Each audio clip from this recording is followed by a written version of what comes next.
No ar, Farmácia em Dia, o podcast do Conselho Regional de Farmácia do Estado de São Paulo.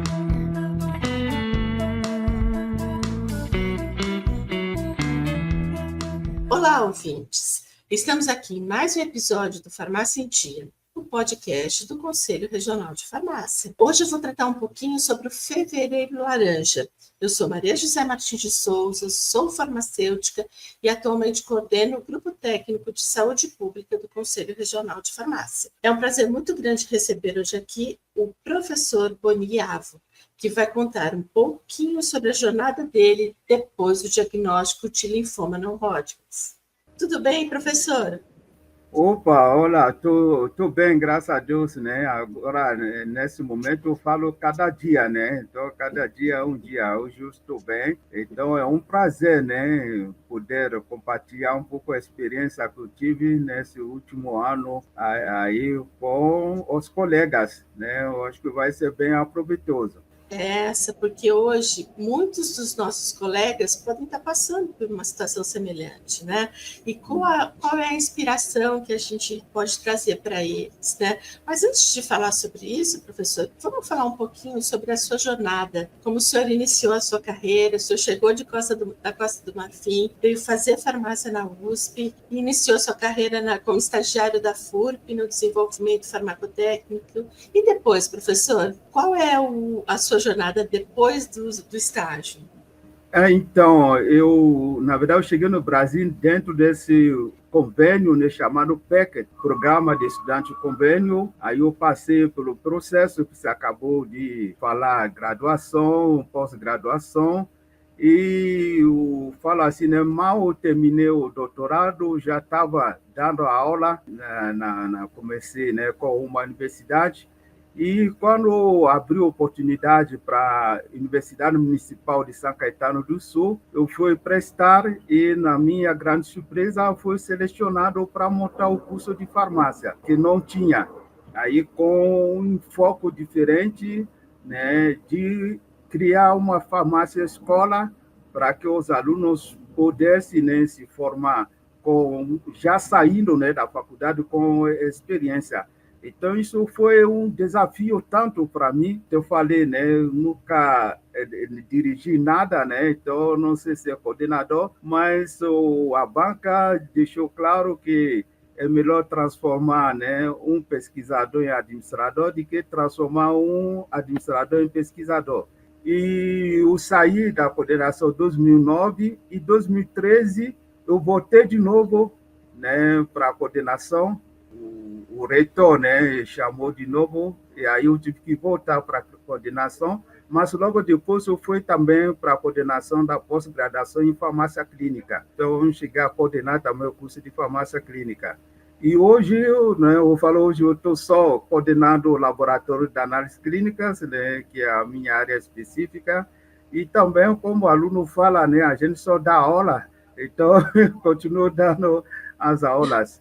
Agora, claro que essa jornada foi interrompida ano passado com a aparição da doença, uma coisa que não esperava, e aí eu fiquei fora, né? Um ano sem contato com o aluno, com ninguém, eu tive que me isolar completamente. A questão mais complexa, mais difícil. Quando o senhor recebeu o diagnóstico, o senhor saiu para ler os artigos científicos sobre isso, quais eram os novos tratamentos, o que podia ser feito naquele momento, se o tratamento estava correto, porque nós, como profissionais de saúde, muitas vezes somos resistentes, né, às questões que os médicos nos colocam.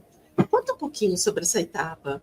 Então, foi uma grande surpresa, porque de um dia para outro apareceu algumas ínguias nas axílias e na virilha. E aí, para mim, era uma coisa passageira, né? Não dei muita importância. Mas conforme o tempo vai passando, eu percebi que não sumia, porque geralmente aparece, né, por travamento, né? Aí inflama, só que depois sai o pulso, né? E fica por isso mesmo. O meu não diminuía e nem aumentava. Aí eu comecei a procurar os profissionais, até que eu fui encaminhado para um oncologista, E ele falou, quer saber, vamos tirar, né? E analisar para ver, né? Por que ele está aí, ele não quer sair, né? E por que está formando, né?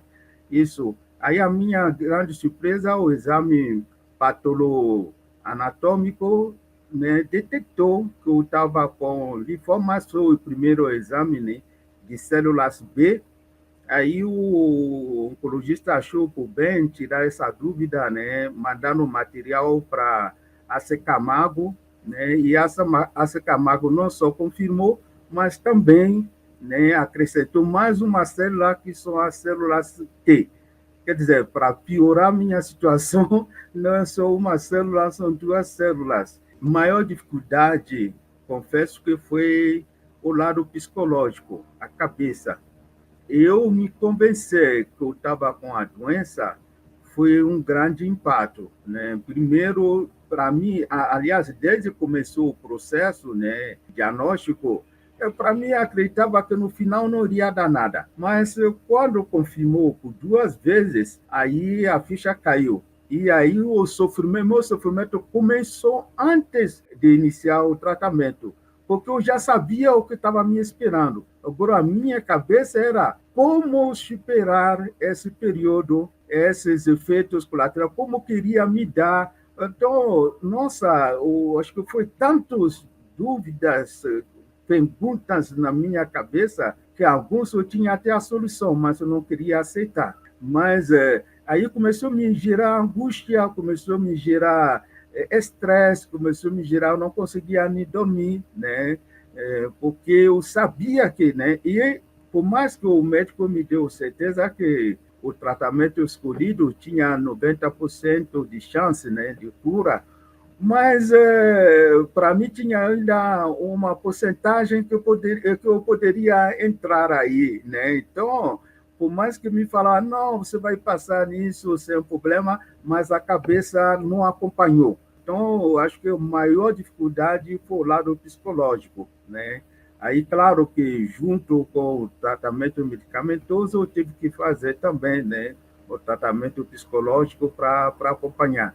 Aí, quando você fala como farmacêutico, aí sim, comecei, porque para mim, até a minha esposa, que é psicóloga, trabalha, né, com pacientes oncológicos, dá suporte psicológico, mas sempre eu teve um pé atrás, sempre eu teve medo, né? Eu sou como qualquer câncer é morte, né? Então, eu tinha o subconsciente, né, me falava que o câncer era morte, então quando mais longe eu ficar, era melhor. Aí quando eu vi, de repente, bateu a minha porta, eu falei, nossa, eu tenho que saber isso, né?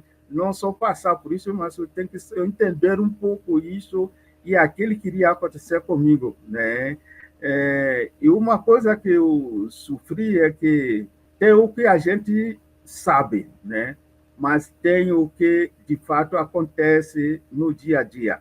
Então, isso também foi outro empate aí, que, né, coisas que eu sabia, mas na prática me mostrava que era outra, né, e eu tinha que aceitar, né, porque eu estava na mão de outros, né, não sei eu o mandante nesse caso. Então, isso também foi um sofrimento. Tanto é que, em algum momento do tratamento, eu parei completamente de ir atrás, porque aquilo aí estava gerando outro sofrimento paralelo para mim.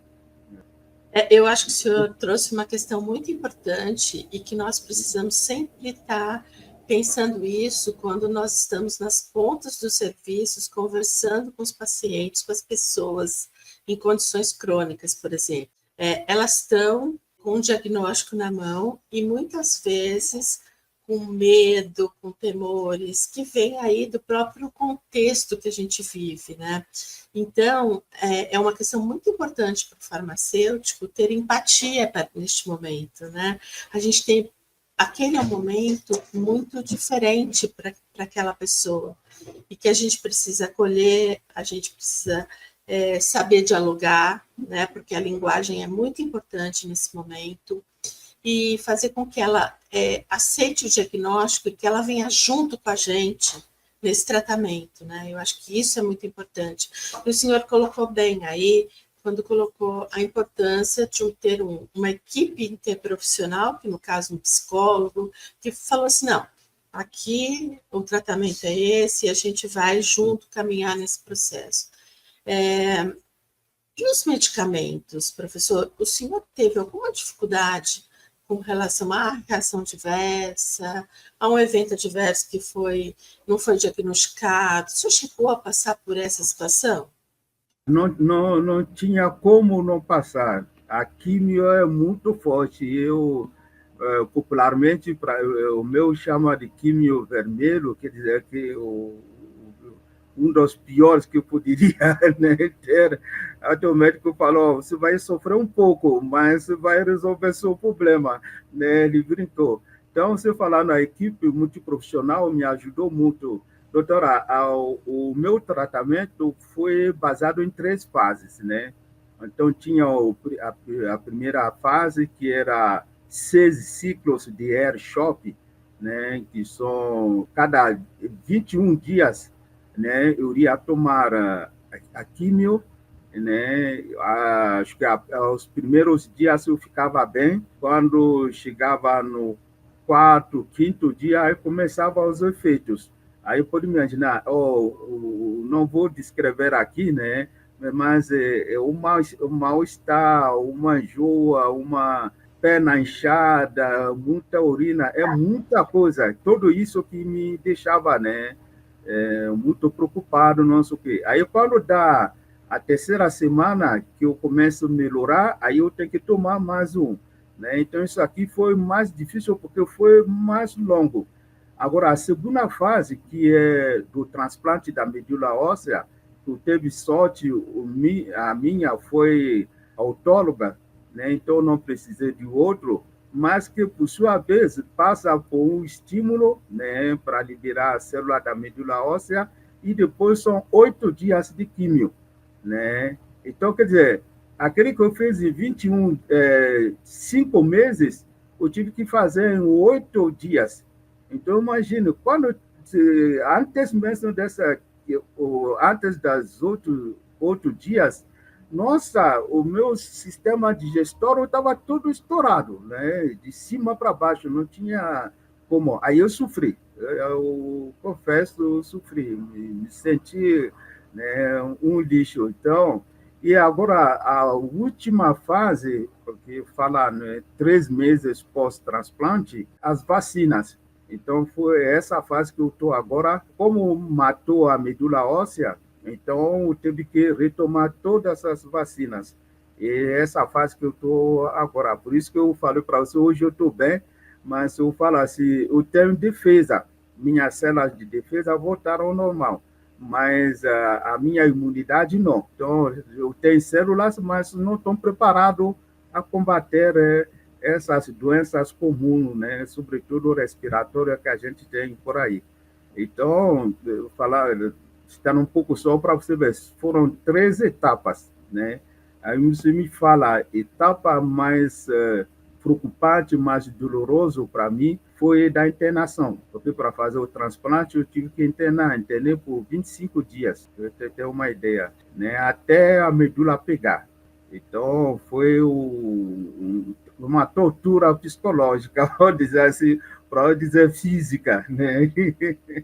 Mas professor, chegamos até aqui, né? Que é um momento onde a gente olha seu sorriso, os ouvintes não estão conseguindo observar, mas o senhor já está com a carinha boa, já está aí feliz, né? Podendo seguir em frente. Eu acho que isso que é importante, né, professor? E esse nosso podcast aqui, professor, o Farmácia em Dia, ele é muito ouvido pela sociedade, pelas pessoas aí é um canal muito importante de educação em saúde. Qual conselho o senhor daria para quem está nessa situação hoje, para quem está passando por isso? Vou confessar para vocês, quando foi diagnosticada, muita gente falava, não, isso vai passar, isso você vai... Mas a pessoa que está passando isso, que sabe exatamente como está a cabeça dela, né? Então, o que eu vou falar para as pessoas, esperança, muita fé e confiar na equipe multiprofissional que está cuidando. Né? Eu acho que uma coisa que me ajudou muito foi a partir do momento que eu comecei a confiar na equipe. Quer dizer, me entregar à equipe, porque nesse momento, até eu falo para os alunos, a gente estuda tanto, tanto, quando você precisa, é outro que vai cuidar de você, não é você mesmo. Você não tem nenhuma decisão sobre, né, o que vai e o que não vai. Então, é um momento realmente crucial. Você sabe, mas você não tem poder nenhuma. Então, isso é um conflito muito grande. Então, o que a gente tem que fazer, né, colegas que estão passando por isso, é confiar na equipe multiprofissional. Né? A partir do momento que eu fui parar numa equipe que eu sei que o trabalho deles é só isso, né? Então não tem ninguém que entende melhor isso que eles que estão no dia a dia, né, fazendo isso. Então, a partir do momento que eu comecei a confiar neles, aí o meu moral começou a aumentar e isso ajudou muito, né, na minha recuperação. Então, o que eu posso falar é isso. Tem gente especializada todo dia que estão fazendo isso. Então, vamos confiar na equipe muito profissional, os médicos. Outra coisa que achei muito reconfortante, né? Eu estava no leito lá no hospital, os farmacêuticos, a farmácia clínica lá, descobriram que eu estava internado e 3 dos farmacêuticos eram ex-alunos. Aí não deu outro, né? Queriam me visitar de qualquer jeito. E a visita era bem restrita, mas como eles já são profissionais, né, do local, eles conseguiram entrar lá para me visitar, para levar maior apoio. Então, isso foi muito gratificante para mim, saber que, né, alunos, quer dizer, os colegas, né, farmacêuticos, sabendo que eu estava aí, estavam preocupados comigo. Então, eu acho que é isso, né? A gente confiar na equipe multiprofissional, que às vezes tem gente que a gente conhece, né? Que foi o meu caso, né? A mesma coisa aconteceu, né? Na mesa da cirurgia, uma enfermeira, né, leu o meu nome e não acreditou, queria ver a minha cara mesmo. Quando eu vi o professor Boni, eu falei, sou eu. Você me deu a aula, eu falei, nossa, não acredito. Até na mesa de cirurgia eu encontrei gente para me dar força. Então, eu acho que essa equipe multiprofissional que é fundamental, né, a gente acreditar. E outro lado, a gente tem fé, né, fé em Deus, qualquer seja a religião, mas a gente tem fé em Deus e deixar, né, que Deus reage, né, age dentro da gente, né. Então, quando você deixa, Deus faz milagres, né? Então, acho que foi o meu caso, porque da forma que eu fui diagnosticar, da forma que eu fui falar, eu não pensava hoje poder estar aqui conversando com vocês. Foi uma experiência dura, mas eu vejo que tudo está sendo muito bem elaborado, seu plano terapêutico, as condutas, né? A sua forma de ressignificar tudo isso, de olhar para essa jornada como um processo que vai passar, que eu estou indo bem, que eu estou confiando, né, professor? Eu acho que isso é a porta de entrada aí de sair mesmo, de mandar isso para lá. E já que a gente está no fevereiro laranja, e que a gente tem que estar dialogando com isso, porque às vezes as pessoas têm um pequeno sintoma que não tratam ele como relevante, né? E vai deixando, e a hora que a gente percebe, principalmente a questão do câncer, né? Ser diagnosticado precoce, ele tem cura, né? E são inúmeras as curas, desde que a gente esteja com uma boa equipe, com uma boa tecnologia, no caso, a quimioterapia, os medicamentos, o plano terapêutico. E eu acho que nesse fevereiro laranja, a gente tem que ser muito claro com as pessoas, né, professor? Dizer o seguinte: há uma fase, sim, de desespero, há uma fase de desesperança, mas que no final tudo acaba sendo substituído por uma grande alegria e felicidade, né, professor? Com certeza.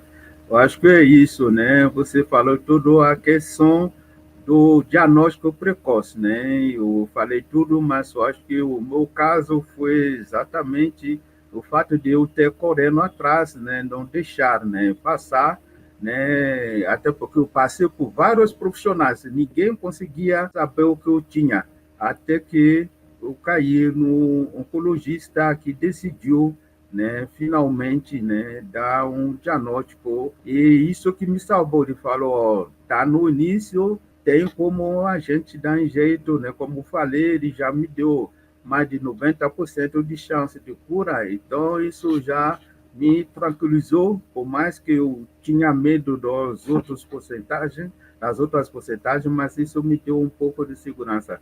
Então, o conselho que eu posso dar é fazer exame de rotina. Acho que foi dentro disso que eu acabei descobrindo, né? E uma vez, ou qualquer suspeito que seja, a gente ir até o final, né? Porque às vezes a pessoa começa, porque é muito castigante, né? Nossa, os exames invasivos, né?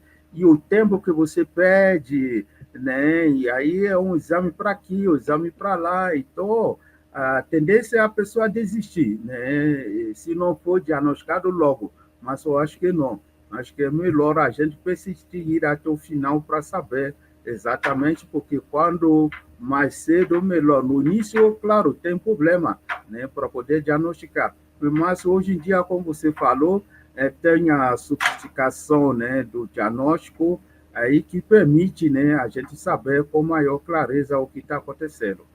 Legal, professor. Eu acho que muito importante todo esse cenário que o senhor nos trouxe, né? Porque por trás de todo esse processo, né, da prevenção, do diagnóstico, da prevenção, tem uma pessoa, né? E ela é o foco das nossas ações. É ela que tem que ter todo o empoderamento necessário para conseguir superar aquele momento. Eu acho que é muito importante também dizer que é na atenção básica que começa a nossa jornada no diagnóstico, para ver o que é que está acontecendo. Se você identificou um nódulo na mama, uma pinta que está se diferenciando, procure sempre a atenção primária à saúde, nas unidades básicas de saúde, para passar com um clínico e um médico de família.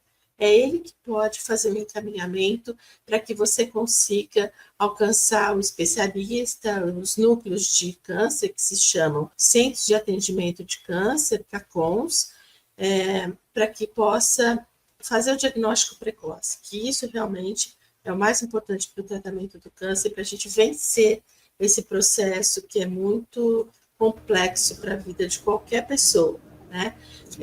Um diagnóstico que realmente mexe com a vida familiar e pessoal de quem recebe. É por isso que, peraí, muita calma, eu tenho sim uma rede que vai me apoiar, no caso do setor público é no SUS, no caso quem tem plano de saúde vai fazer a jornada especializada, mas peraí, você não está sozinho. Existe uma rede de profissionais que vão estar com você, vão segurar sua mão e vão apoiar para você sair dessa. E é muito legal saber que os farmacêuticos estão cada vez mais inseridos nessas jornadas do câncer, né?